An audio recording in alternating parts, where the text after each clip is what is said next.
Now, family and friends of residents at Western Sydney's Newmarch house have raised concerns about the handling of the deadly coronavirus outbreak there. Louise Payne is the daughter of a resident who's tested positive to COVID-19.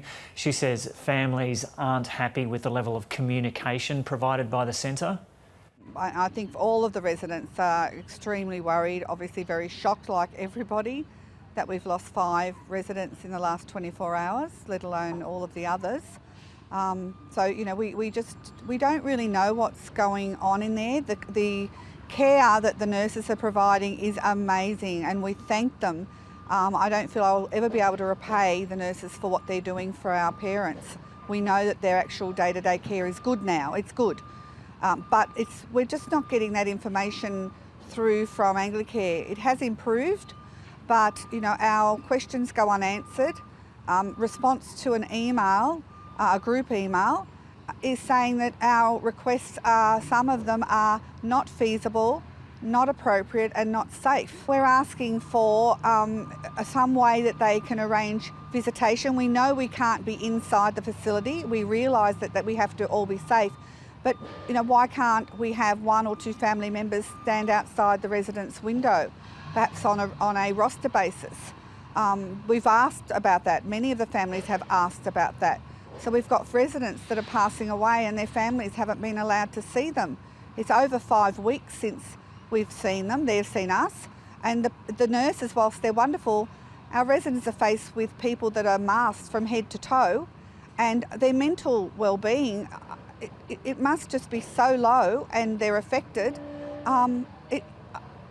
It's hard to just fathom what's happening. And they're in hospital in care, but what does that look like? We don't know what that looks like. We don't know if a doctor is seeing them regularly. I haven't spoken to a doctor. Anyone else I've spoken to, they haven't spoken to a doctor.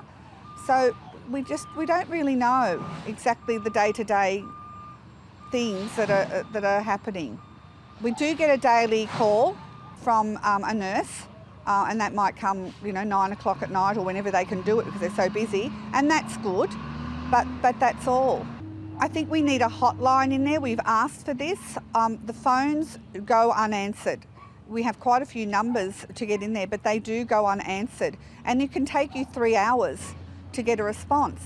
So if you're out here and hours and hours go by, you can't raise your parent because they're not able to answer the phone, they're not well enough to answer the phone. You don't know what's happening and you've got them in there sick. We should be able to speak to somebody. The latest information that Anglicare provided regarding communication is that they have provided everyone now the mobile devices, and that was one of my clarifications we wanted, that everyone does have those. But they're now saying that if they need assistance, then it will be 1 call every 2nd day. Now, my mother can't use her mobile phone. I know there's many of the other families, their parents can't use a mobile phone. They're either not well enough or they just aren't able to do that anymore. They're old, they're frail. And I don't think getting a phone call once every 2 days. And it further says, please note, do not call the home. You need to contact this 1300 number or email, but understand that they will not be able to respond to us, or may not be able to respond to us quickly. I just don't see how that's okay. Okay, now Grant Millard is the CEO of Anglicare Sydney and he joins us now. Grant Millard, this is a terribly tough situation for everyone involved. First of all, your response to this sad news yesterday of 4 more deaths at Newmarch House. It's devastating news. We know that there will be more deaths. We knew this, I guess, based on overseas experience, looking at the latest peer-reviewed research on the morbidities, the deaths that occur in a residential aged care setting. But nothing actually prepares you for the trauma that our staff and residents and families are dealing with. This is a very, very difficult situation. So so give us an insight into the impact of those deaths on the staff working there and the atmosphere there now. Well, in a residential aged care setting, this is a resident's home. Many of them have lived there for years. Despite the complex challenges we've had with many of our staff having to socially isolate, we still have our own staff in there. They know these residents. This is their home. They're loved. And to see them dying so quickly in these circumstances, despite the best medical care and attention that's being given to them, and with the full staffing that we have on board now, it's still a situation of significant grief and trauma. And nothing really prepares you for a situation like this, despite the fact of what you read happening overseas. It's a very difficult situation to work through. So how many residents are in there now, and what's the setup with keeping infected residents separate to those who aren't?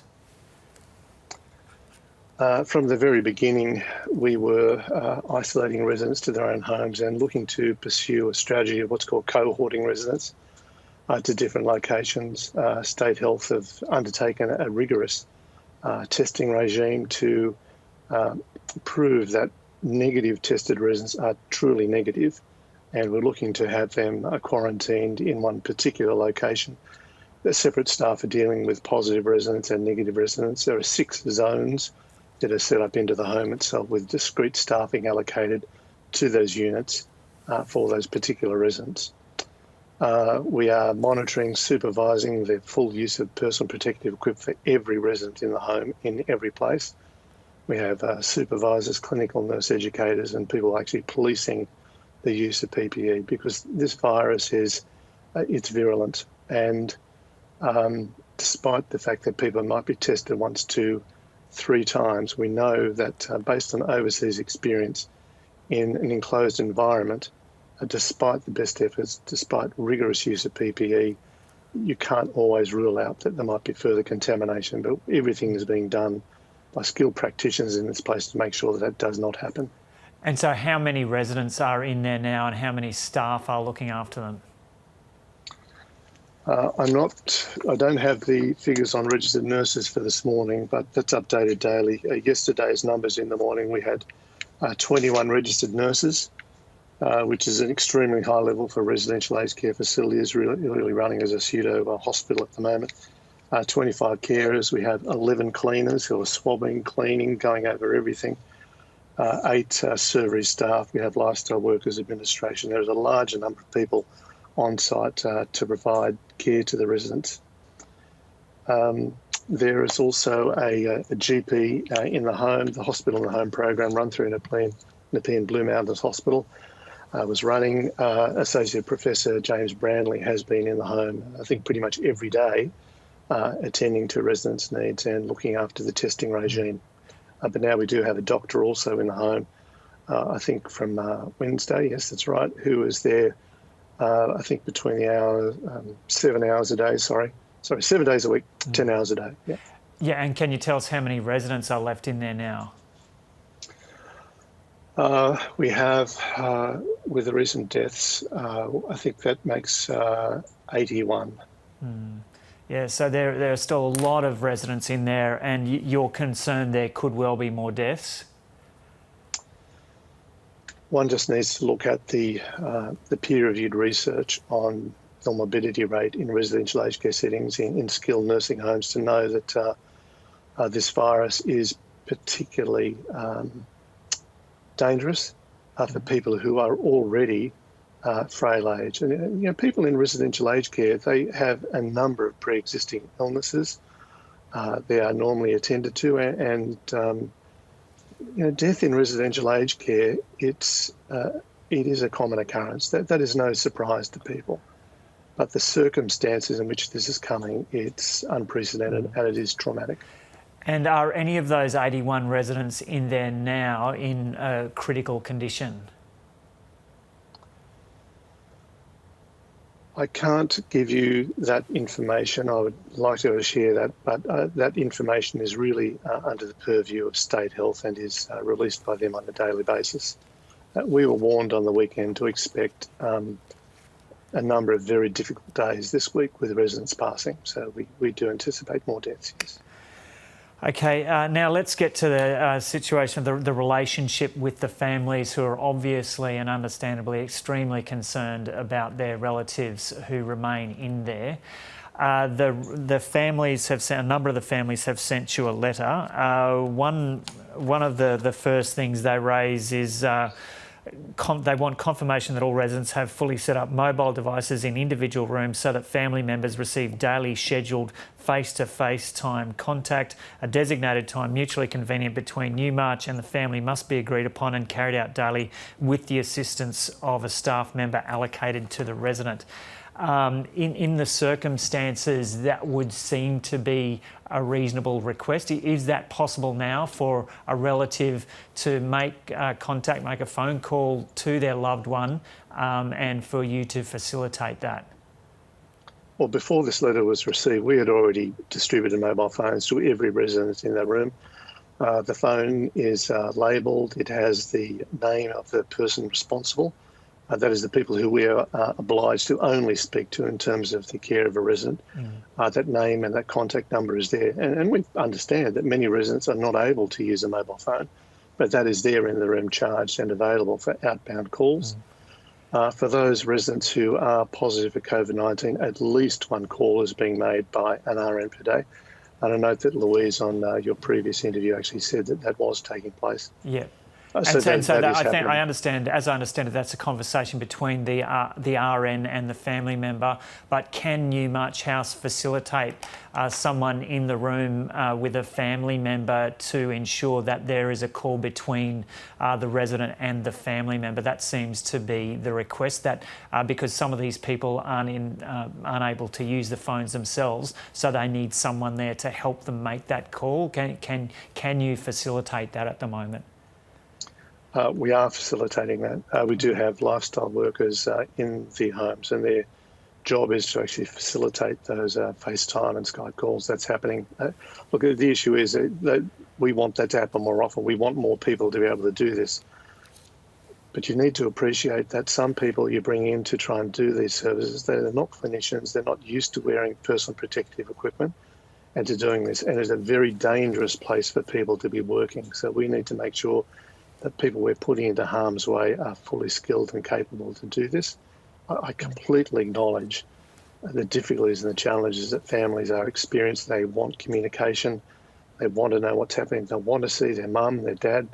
I absolutely get that. That is happening, and it's regrettable, sincerely regrettable, that that is not happening frequently enough to meet the needs of extended family. We've been challenging those people who have been contacted as a person responsible to please speak with their family, please speak about what is happening in the home. You'll benefit your loved one, you'll benefit the organisation, so that we can get information out on a real-time basis to people who need to know. Another request seems to be that, that these relatives understand that it's an incredibly dangerous situation at the moment, but could there be some setup where the remaining residents are able to have two family members arrive and see them through a window, because they haven't had that actual visual or within the same kind of couple of metres. They might have had it with FaceTime or something like that, but just be able to see each other through a window. Is that at all possible with the numbers that you're dealing with?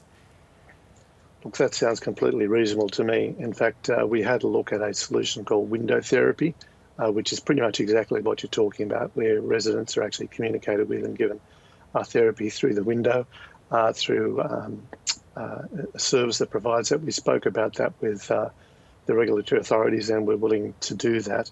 The capacity to actually have family members be next to the window and to do that, we want to be able to do that. We want to understand exactly the environment in which that is going to occur, and we don't want people sort of further traumatised through that, and we want to do that really well, so it is a real benefit to the family members and the resident. And so how soon could that be happening? That was actually being looked at on Tuesday to be done, and we're looking to do that this week. Exactly when that's being rolled out, I'm sorry, I don't have that information. That's one of many options that we've got in place to increase connection. Yeah. So, Grant Miller, there's obviously a bit of a disconnect at the moment between some of these family members who are going to the front of the Newmarch house and the organisation. As I said before, it's like a really tough situation for everyone because you obviously don't want to put your residents at risk, but you also obviously want to facilitate contact between residents and their families. Would it be a good idea for your organisation to send someone down there to the front of Newmarch House to have a chat to these, because they're gathering there, they're concerned for their loved ones? Would it be a good idea for you to get someone to go outside, sit down with these people and talk through these things? Yes, certainly we're considering how we would do that while maintaining compliance and the public health order. We have looked at doing that. We've looked at having, I guess, an off-site, not there on the lawn outside, but in an enclosed environment with the particular parties. I'm getting a list of phone numbers at the moment to make contact with the people who are aware are persons responsible. Not all the people there are actually persons responsible. Some are. The person that you had interviewed earlier, Louise, she wrote to me last night at 8:30, and I wrote back to her last night about 10:30 in response to her request. We do want to make contact with people. I understand that this is challenging. I understand this is traumatic for people. They want to see their loved ones. They want to have contact. They want to know what's going on in the home. We fully understand that, and we're seeking to do that as quickly as possible. And Grant Millard, I don't know if you saw earlier this morning, but the New South Wales Premier Gladys Berejiklian held a media conference and she was asked about the situation at Newmarch House, and she indicated that she was concerned about the situation. She was going to chase it up with the federal minister. What did you make of her contribution this morning? I didn't hear her remarks. I just saw them reported to me. I did actually speak with Senator Colbeck last night twice. I spoke with Minister for Health Brad Hazzard last night as well. I took certainly the State Minister's comments on board. I think State and Federal are seeking to work together productively on this. Obviously, there are some tensions at the moment, and I guess a difference of opinion to a certain extent about how some things should be handled. There are daily conferences actually between State and Federal that I participate in about the Newmarch situation. These don't just cover clinical issues, they do cover resident communications, they cover a multitude of issues. You can appreciate this is an incredibly complex matter to deal with. It's unprecedented in Australia. And at the end of the day, we are just one humble nursing home trying to look after people who we love and care for. And this is stretching everybody. Yeah, and Grant Millard, you're responsible for a number of other Anglicare aged care facilities as well. I know when I've spoken to you before, you said your priority is the health and welfare of people inside, and it seemed to be the situation that visits, face-to-face visits, were not allowed. We heard from the Prime Minister, I think it was last week, saying he was extremely concerned that face-to-face visits were not being allowed. I think that federal rule or guideline was that 2 people should be allowed to go in for each resident for a limited period of time each day. Taking into account the terrible situation that you're facing at Newmarch House, is there no way known that you're going to change the rules at your other Anglicare facilities now and allow people visits? Well, we'll just make a quick distinction between Newmarch House, obviously, because even the guidelines by the Aged Care Quality and Safety Commission make an exemption for homes with an outbreak. So that's a very particular situation.